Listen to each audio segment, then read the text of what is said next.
History isn't just a collection of stories. It's a world built on numbers. Numbers that reveal the true scale of human achievement, the staggering cost of our ambition, and the sheer force of nature and time. Today, we're going behind the dates and names to uncover 20 facts that will change how you see the past. Let's begin with one of the ancient world's greatest wonders, the Great Pyramid of Giza. We see pictures, we imagine its size, but what does it really represent? It's constructed from 2.3 million individual stones.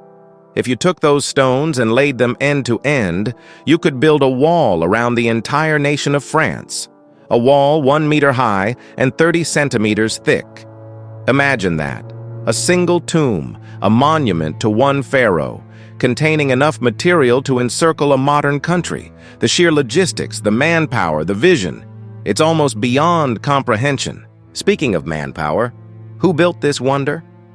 For centuries, the popular myth was that it was built by slaves, but modern archaeology tells a different story. It's estimated that a workforce of about 20,000 skilled laborers toiled for 20 years to complete the Great Pyramid. This wasn't slave labor. These were respected workers, housed in a purpose-built city, fed with prime beef and beer. Do the math. 20,000 people working for 20 years. That's nearly 500,000 man-years of effort. It speaks to a level of social organization and resource management that was unparalleled in its time. While we're in Egypt, let's consider the concept of time itself. What is a long life? What is a long reign? In the 6th dynasty of Egypt, Pharaoh Pepi II ascended to the throne as a child, and he stayed there for an estimated 90 years. That is the longest reign of any monarch in recorded history. To put that in perspective, he ruled for longer than Queen Elizabeth II. He would have seen generations born, live their entire lives, and pass away, all while he remained the constant divine ruler of Egypt. His reign saw the slow decline of the Old Kingdom, a testament to how even the most enduring power eventually fades. Let's fast forward a few thousand years to another monumental construction project, but one born of modern ambition: the Panama Canal. This shortcut between oceans changed global trade forever, but it came at a terrifying price. Over the decades of its construction, first by the French and then by the Americans, it's estimated that over 25,000 workers lost their lives. That's more deaths than in many major wars. They weren't killed by bullets or bombs, but by malaria, yellow fever, and brutal construction accidents. Each cubic meter of earth moved was paid for with human life.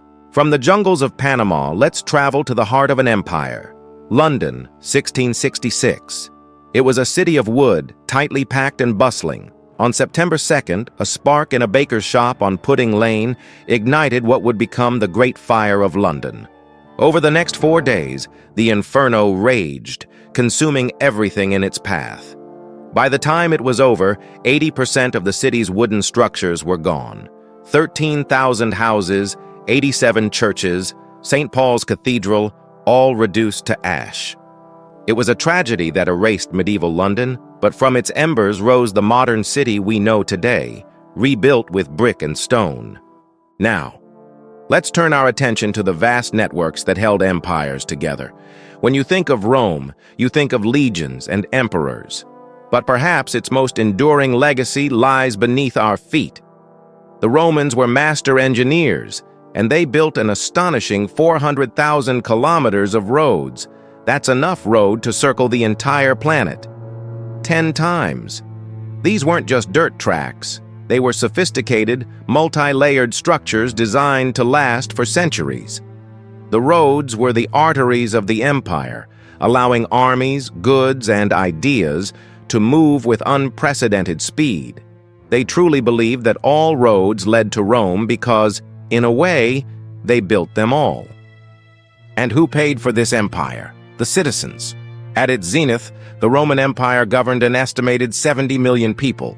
That was roughly 1/5 of the entire world's population at the time. An intricate system of taxation funneled the wealth of the known world back to Rome, funding its armies, its architecture, and its administration. Being a Roman citizen came with benefits. but it also came with the certainty of the tax collector.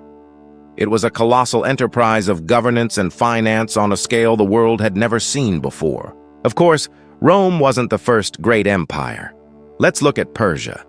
Under King Xerxes, during his invasion of Greece in 480 BC, the Persian Empire was able to field an army of staggering size. Ancient historians, like Herodotus, claimed it was over 2 million strong. While modern scholars believe that's an exaggeration, even conservative estimates place the force at over 1 million troops when you include support personnel. Moving, feeding, and watering an army of that size in the ancient world was a logistical miracle. It was a military machine designed to overwhelm any opponent through sheer numbers. But empires aren't just built with soldiers and stones. They are built with knowledge. In the ancient world, the greatest repository of knowledge was the Library of Alexandria. It was a beacon of scholarship, attracting the greatest minds of its time. At its peak, it was said to hold over 400,000 scrolls. To give you a modern comparison, that's roughly equivalent to the collection of 100 modern libraries. The destruction of the library wasn't a single event, but a slow decline and a series of fires over centuries. We can only imagine the history, the science, and the philosophy that was lost forever. Now, from the greatest collection of knowledge to the greatest transfer of it. The Mongol Empire, under leaders like Genghis Khan, created the largest contiguous land empire in history. At its peak, it covered an astonishing 22% of the Earth's total land area. It stretched from the Pacific Ocean to the heart of Europe. While its creation was brutal, the resulting Pax Mongolica, or Mongol Peace, secured the Silk Road and allowed for an unprecedented exchange of goods, technologies, and ideas between East and West. They didn't just conquer land, they shrank the world. Wealth has always been a measure of power. Let's consider King Solomon of Israel. According to the Bible, his kingdom was so prosperous that his annual income in gold alone was 666 talents. That translates to about 25 tons of gold every single year. In today's market, that much gold would be worth over $1.5 billion. It's a figure that illustrates a kingdom at the absolute pinnacle of its wealth and influence. Of course, where there is great wealth, there can also be great loss. Let's talk about the Great Wall of China. It's not a single wall, but a series of fortifications built over centuries. The combined sections measure over 21,000 kilometers. That's roughly half the circumference of the Earth. To build it, workers moved over 100 million tons of stone, brick, and packed earth. It is, without a doubt, the largest construction project ever undertaken by humanity. It's a monument not just to defense, but to the sheer willpower of dynasties to protect their realm. History is also marked by immense human suffering. Let's look at the Black Death. Between 1347 and 1351, this devastating plague swept across Europe. In just 4 years, it wiped out between 30 and 60% of the continent's population. Entire villages were abandoned. The social and economic order was shattered. It took Europe over 200 years for its population to recover to pre-plague levels. It fundamentally altered the course of Western civilization. Centuries later, war would deliver its own form of devastation. World War I was a conflict defined by brutal attrition. On a single day, July 1, 1916, the first day of the Battle of the Somme, the British Army suffered nearly 57,000 casualties, killed or wounded, in one day. It remains the deadliest day in the history of the British military. It's a number that defies imagination, a testament to the horrific collision of old tactics and new industrialized weapons of war. The next global conflict would be even deadlier. World War II engulfed the entire planet. When the guns finally fell silent in 1945, an estimated 60 million people were dead. Soldiers and civilians. 60 million. That was nearly 3% of the entire Earth's population at the time. It is a number so large, it becomes an abstraction. But behind that number are individual lives, families, and futures that were extinguished. Nature, too, can be a merciless force. In 1812, Napoleon Bonaparte, the master of Europe, led his grand army of over 600,000 soldiers into Russia. He expected a swift victory. Instead, he met General Winter. As the French retreated from Moscow, temperatures plummeted to a bone-chilling -30 degrees Celsius. Combined with starvation and Russian attacks, the cold annihilated his army. In the end, around 380,000 of his soldiers died. It was a catastrophe from which Napoleon's empire would never truly recover. A different kind of natural disaster struck Ireland in 1845. The country's rural poor were almost entirely dependent on a single crop, the potato. When a blight, a form of water mold, destroyed the harvest year after year, it led to the Great Famine. From 1845 to 1852, starvation and disease ravaged the island. The Irish population was reduced by nearly 25% through a combination of 1 million deaths and over 1 million people emigrating to escape. It left a permanent scar on the nation's soul. But history is also about exploration and the human drive to see what's over the horizon.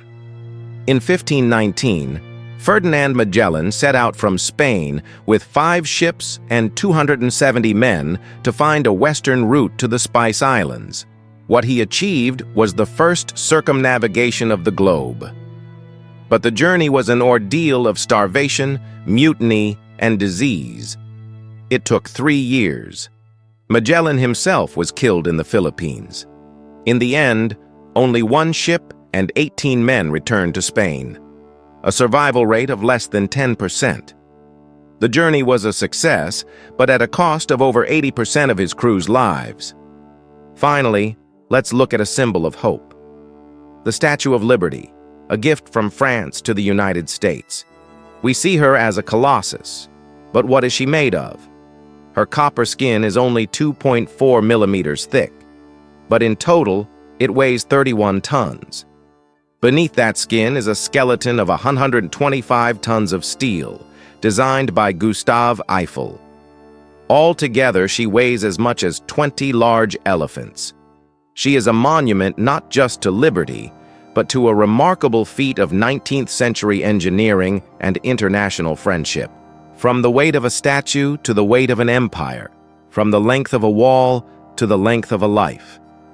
These numbers don't just quantify the past, they give it a scale and a context that is both awe-inspiring and deeply humbling. They remind us that behind every date in a history book, there are millions of lives, monumental efforts, and moments that shape the world we live in today. Thank you for joining me on this journey through history by the numbers. If you found these facts as fascinating as I do, please consider liking this video and subscribing to the channel for more deep dives into the stories that define us. See you next time.